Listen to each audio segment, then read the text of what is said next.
दोस्तों आज हम आपको एक ऐसे देश यात्रा पर लेकर जा रहे हैं। उसका इतिहास बहुत पुराना है। इस देश में बोली जाने वाली भाषा दुनिया की सबसे पुरानी भाषाओं में से एक है। यहाँ पर एक ऐसा फेस्टिवल मनाया जाता है जहाँ नदी के पानी को हरा कर दिया जाता है।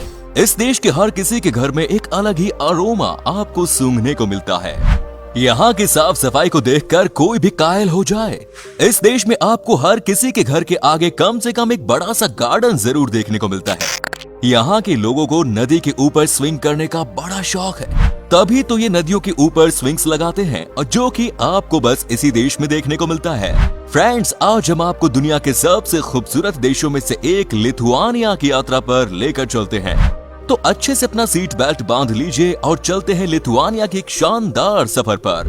वीडियो को अंत तक जरूर देखिएगा क्योंकि ये बहुत स्पेशल होने वाला है। सबसे पहले हम आपको बता दें कि इस देश का नाम है रिपब्लिक ऑफ लिथुआनिया।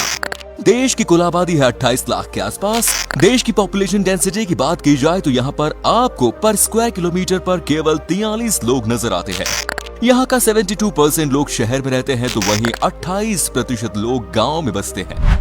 दोस्तों, एक समय था जब इस देश को बड़े देश में गिना जाता था।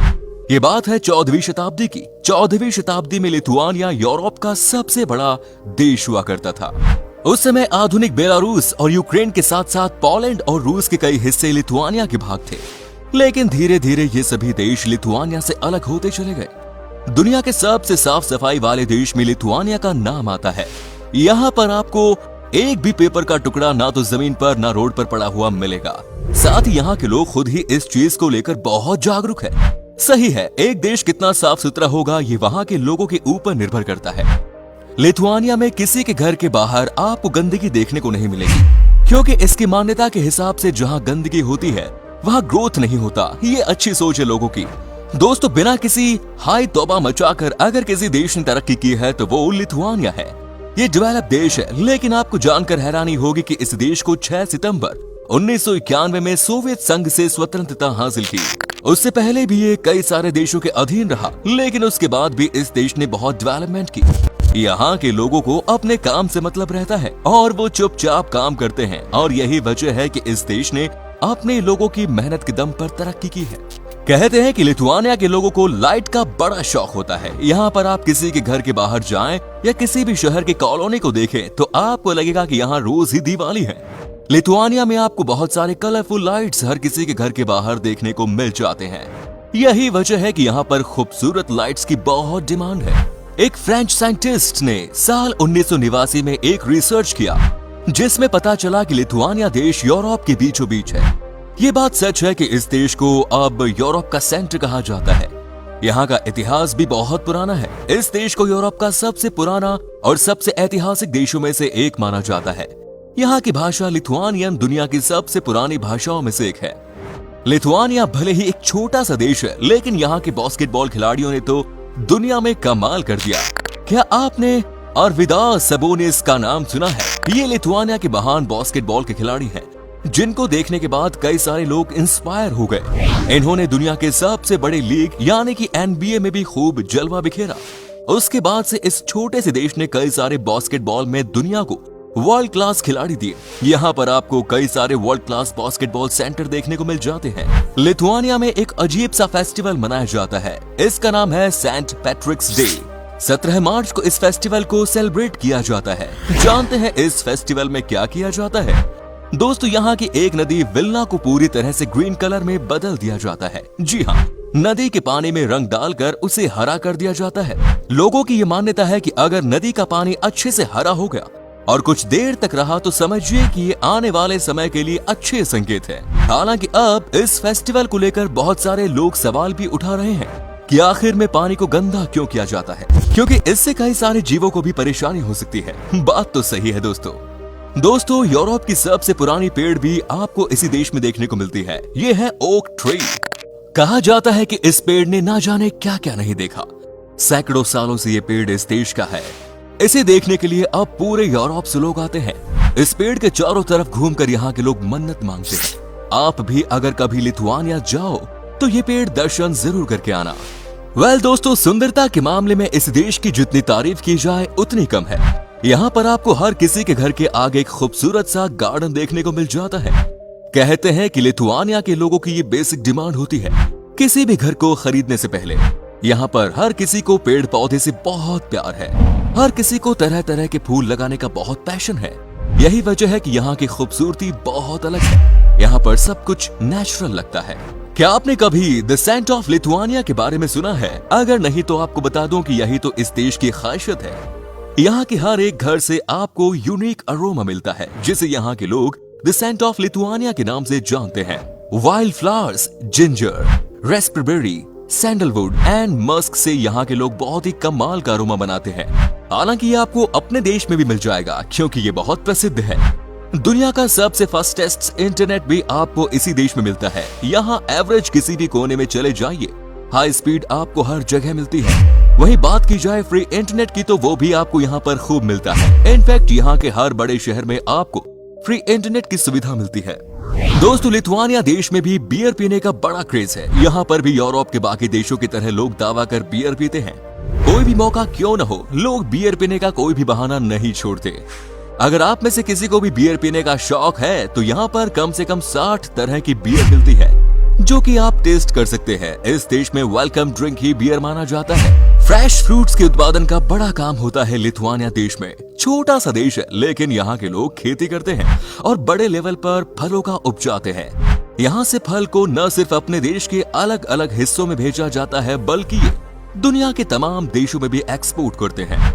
लिथुआनिया की कॉफी की तारीफ पूरी दुनिया में होती है, लेकिन आपको घबराने की कोई जरूरत नहीं, क्योंकि ये लोग ब्लैक कॉफी नहीं पीते, बल्कि ये पीते हैं प्रॉपर मिल्क वाली कॉफी। आपको भी अगर मलाई वाली कॉफी पीने का शौक है, तो यहाँ पर आकर बिंदास एंजॉय कर सकते हैं। यहाँ के बड़े शहरों में आपको हर कोने पर खूबसूरत सा कॉफी शॉप देखने को मिल जाता है। लिथुआनिया के लोगों के बीच में महंगी कार खरीदने का बहुत क्रेज है। आपको दुनिया भर की महंगी कार आपको देखने को मिल जाएगी। यहाँ कहा जाता है कि यहाँ के लोगों को अपनी कमाई हुई रकम में सबसे ज्यादा कार भरी पैसा लगाने में मजा आता है। लिथुआनिया के लोग बड़े ही शांत नेचर के माने जाते हैं। ये किसी से भी कभी नहीं लड़ते। कहने का मतलब ये कि ये लोग बड़े ही पारिवारिक होते हैं, चाहे इन्हें आपसे तकलीफ भी क्यों न हो, लेकिन कभी खुलकर ये विरोध नहीं करते हैं। हालांकि इस तरह के लोग आपको आज के जमाने में बहुत ही कम मिलेंगे।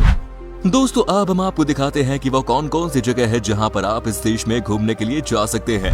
आपको इस देश में जाने के लिए कितना पैसा खर्च करना होगा और क्या है यहाँ का वीजा प्रोसेस, ये सब हम आपको बताते हैं। Number 1 is Vilnius.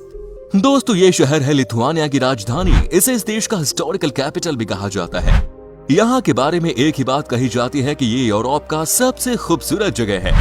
आपको यहाँ नदी भी दिखती है, जिसका पानी इतना साफ है कि आप देखकर चकित रह जाएंगे। यहाँ की वॉकिंग स्ट्रीट इतनी कमाल की है कि आप आराम से पूरा शहर देख सकते हैं। इस शहर में आपको हर जगह गार्डन देखने को मिलता है। यहाँ पर हरियाली सबसे ज्यादा आपको दिखती है और यहाँ का नेशनल म्यूजियम भी सबसे कमाल का है।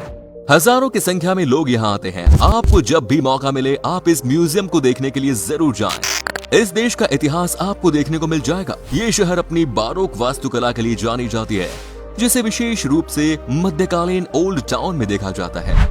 Next is Kernave. दोस्तों, इस देश का सबसे ऐतिहासिक शहर में से एक है ये। यहाँ पर आप जब जाएंगे तो आपको पता चलेगा कि यहाँ का इतिहास कितना पुराना है। यूनेस्को ने भी इस शहर को हेरिटेज माना है। हालांकि यहाँ पर बहुत ज्यादा लोग नहीं रहते, लेकिन फिर भी यहाँ पर कई ऐतिहासिक बिल्डिंग्स आपको देखने को मिलती है, जो कि 13वीं से 14वीं शताब्दी में बनाई गई थी। Next is Klaipeda. अगर आपको इस देश का नेचुरल ब्यूटी देखनी है तो आपको यहाँ आना चाहिए। शहर के बीचों बीच में नदी बहती है, जो कि बहुत ही कमाल का लुक देती है। साथ ही यहाँ पर आपको जहाज की मदद से शहर के तमाम हिस्सों में जाने का मौका मिलता है। तभी तो यहाँ पर खूब सारे टूरिस्ट आते हैं। क्लाइपेडा में आपको स्ट्रीट फूड का भी मजा मिलता है। ठंड के मौसम में यहाँ की शाम बड़ी होती है, क्योंकि आपको स्नोफॉल देखने को मिलता है और साथ ही आप रात में भी इस शहर में बिंदास वॉक कर सकते हैं। ये बहुत ही रोमांटिक जगह है और नई नई शादी वाले कपल्स आपको सबसे ज्यादा यहीं ही देखने को मिलते हैं। Next is Neringa. दोस्तों, इस देश में आपको रेगिस्तान भी देखने को मिलता है। यहाँ पर बीच में रोड बना हुआ है और दोनों तरफ रेत ही रेत है आपको दिखती है। साथ ही कुछ पेड़ पौधे भी आपको देखने को मिल जाते हैं। रेगिस्तान की सफारी करने के लिए लोकल और टूरिस्ट यहाँ खूब आते हैं। Next is Palanga. दोस्तों, अगर आपको है प्यार समंदर के किनारे आराम से बैठकर मस्ती करने का, तो ये आपके लिए जगह परफेक्ट है। खास करके गर्मी के मौसम में तो यहाँ की बात ही अलग है। हजारों लोग आते हैं यहाँ और बियर की पार्टी होती है, साथ ही साथ सन बाथ भी ये कर लेते हैं। अगर आप वीकेंड पर यहाँ जाए तो इस बीच का माहौल देखकर ही आपका दिल खुश हो जाएगा, क्योंकि यहाँ होती है सबसे कम माल की पार्टी। दोस्तों, इस देश का वीजा लेना हर भारतीय के लिए जरूरी है, लेकिन आपको वीजा हासिल करने में ज्यादा परेशानी नहीं होती, क्योंकि लिथुआनिया में खुद ही टूरिस्ट को इनवाइट किया जाता है। आपको जरूरी डॉक्यूमेंट देना है और 35 से 40 दिन के अंदर आपके पास वीजा होता है। रही बात यहाँ पर घूमने को लेकर आने वाले खर्चे की, तो ये थोड़ा महंगा देश है। यहाँ पर आपको 6 से 7 दिनों में 1.5 लाख रुपए खर्च करने पड़ सकते हैं पर पर्सन। लेकिन इसमें कोई शक नहीं कि यहाँ पर आपको बहुत मजा आएगा। सबसे बेस्ट टाइम है इस देश में घूमने का मई से लेकर अगस्त तक। अंत में आपको बता दूं कि यहाँ पर भी यूरो करेंसी के तौर पर ही चलती है, यानी कि भारत के मुकाबले इनकी करेंसी बहुत मजबूत है। तो दोस्तों, ये था लिथुआनिया। कैसा लगा बताएं हमें। क्या कभी आपने विजिट की है इस देश की, और अगर की है तो आपका एक्सपीरियंस कैसा रहा, ये भी हमारे साथ जरूर शेयर करें। उम्मीद करता हूँ कि आपको ये एपिसोड पसंद आया होगा।